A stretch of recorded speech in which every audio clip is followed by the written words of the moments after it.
If you're thinking about moving to Surrey, BC, well, you might want to slow down for a second, because the truth is, the city that you're picturing in your head, well, it might not exist anymore. You see, most people, they get pulled in by the promise of cheaper homes, more space, and a quieter pace of life. And on paper, Surrey looks like a no-brainer.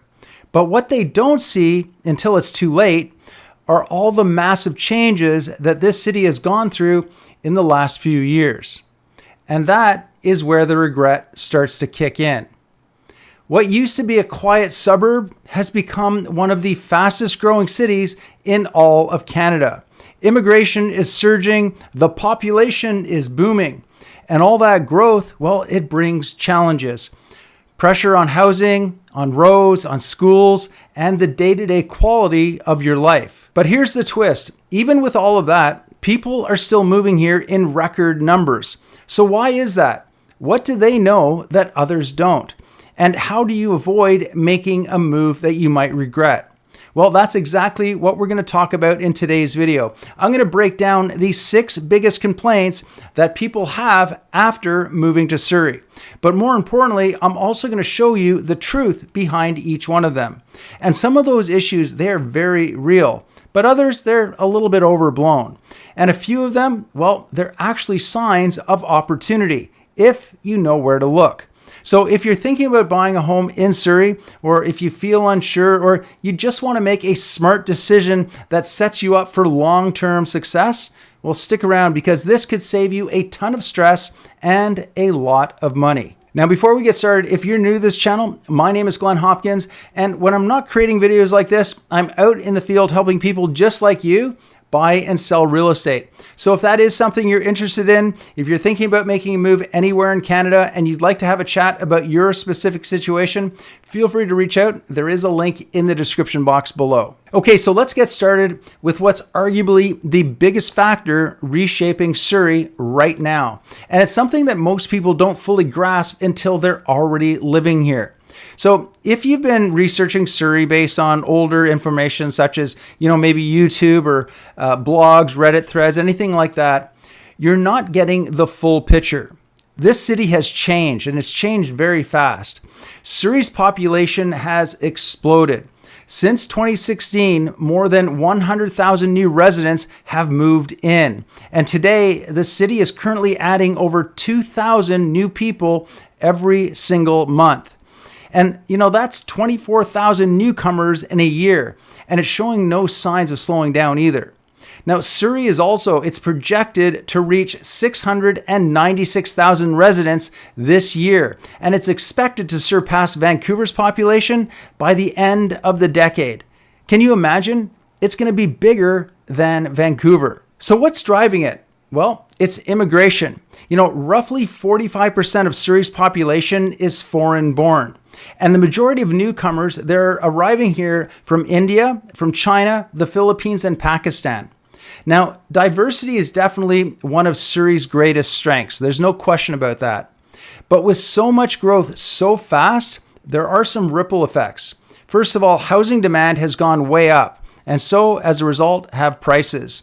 The roads, the schools, the healthcare, they're all under pressure. And of course, all of the cultural dynamics that are shifting so quickly, well, it can take some adjusting if you're not used to that kind of a pace. But here's the upside people don't talk about. Immigration is a growth engine. Newcomers, they bring energy, they bring investment and entrepreneurship. Cities that attract people, especially young families and skilled workers, well, they tend to grow stronger, not weaker. And with that many people moving in, yes, it does start to show. And not just in housing either, but in the every day-to-day kind of grind. One of the first pain points that you're going to feel is the traffic. Surrey's infrastructure, it just has not kept up with the growth. So Highway 1, Highway 99, 152nd Street, King George, they all slowed to a complete halt almost during rush hour. So if you're in a car-heavy neighborhood like South Surrey or maybe Cloverdale, you're going to want to start planning your life around traffic. But here's the thing that a lot of people miss. The SkyTrain extension to Langley, it's already under construction. And when it's finished, it's going to completely reshape how people move around the city. Also, there's rapid bus routes and infrastructure upgrades that are also on the way. And let's face it, if you work from home or, maybe you have a flexible schedule, you might not even have to deal with it all that much. So for many people, that trade-off of having more space, quieter streets, and lower prices, it makes it all very much worthwhile. Now, once you've been sitting in traffic for long enough, you're going to start to notice something else, and that is the cranes and construction zones and detours. I mean, it's everywhere. And that brings us to the next issue. Construction, it's everywhere, right? There's townhouses, condos, towers, widening roads, and in some areas, it kind of just feels more like a work zone than a neighborhood. And so for locals, it can often feel like the character of their community is just simply disappearing. But here's the thing, that overdevelopment, it's driven by one thing, and that is demand. You see, people want to live here in Surrey. And when you have more buyers than homes, well, developers and investors, they start to respond. So if you buy early in one of these redeveloping areas, you're not just buying a home, you're also buying into future value. But it's not just the construction. It's also about the layout of the city itself. You see, Surrey is massive. And depending on where you land, your experience can feel completely different, which leads us to another common frustration. You see, again, Surrey's big and it's spread far out. So it doesn't really have that one city kind of feel. South Surrey, for example, it's very relaxed. It's a beach town kind of vibe. Cloverdale, it's more rural. And then there's Guildford, right? It's big box retail. And city center, well, it's just going vertical. So it can feel very disconnected, especially if you're new to the city. But that's not necessarily a bad thing either, right? Because Surrey, hey, it gives you options. You're not locked into one type of lifestyle. If you want peace and quiet, you've got South Surrey. Done, no problem. If you want urban energy, well, we've got that too. There's literally something here for almost everyone. The key really is knowing what you're looking for. Now, this next one is a big one for sure, and it comes up in a lot of the forums and Facebook groups, and it's probably one of the most emotionally charged concerns that people have. So let's talk a little bit about crime and, more accurately, the perception of crime, because this is one of the biggest fears that people have who don't live here yet. So yes, Surrey has had its share of headlines, especially in areas like Newton, Whalley, and the city centre, for things like gang-related crime, drugs, and property crime as well. And, even though the crime stats have improved, the perception is still kind of sticky, right? But here's the truth. Crime in Surrey is extremely localized. You can have a problem on one block and then 5 minutes away, you're in a family-friendly, safe community, a neighborhood with schools, parks, and even block parties. So there's areas like Fleetwood, Cloverdale, South Surrey.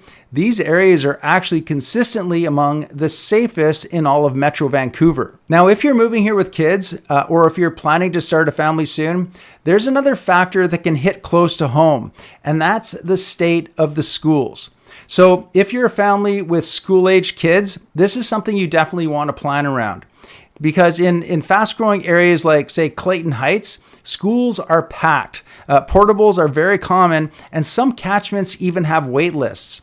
But here's what you need to know. Despite the crowding, Surrey's public schools generally perform very well. Teachers are committed, communities, they're very engaged, and you've got options, right? You've got private schools, you've got the French immersion and alternative learning as well.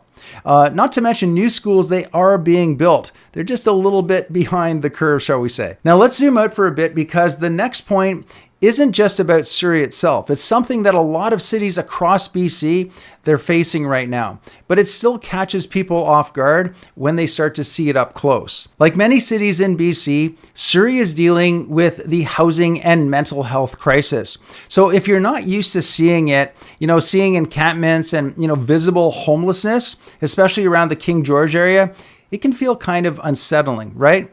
But this is very important. It's not this city alone, and it's not the entire city. Many areas, especially in the south and the east, they see very little of it. And the city is actively working with nonprofits and building supportive housing to address the situation.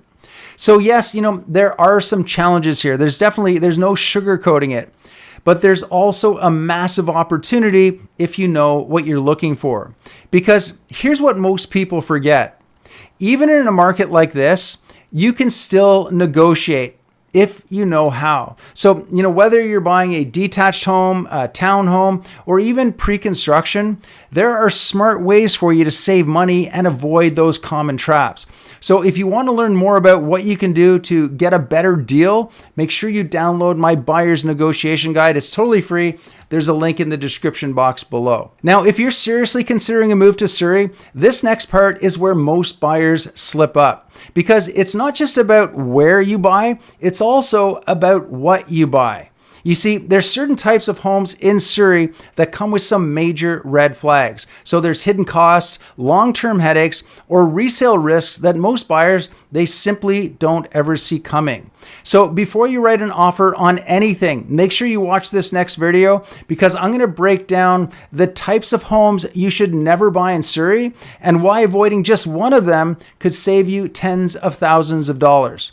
And hey, if you have any questions about anything we spoke about, you want to chat more about this, feel free to reach out. There is a link in the description box below. Otherwise, I will see you on the next video.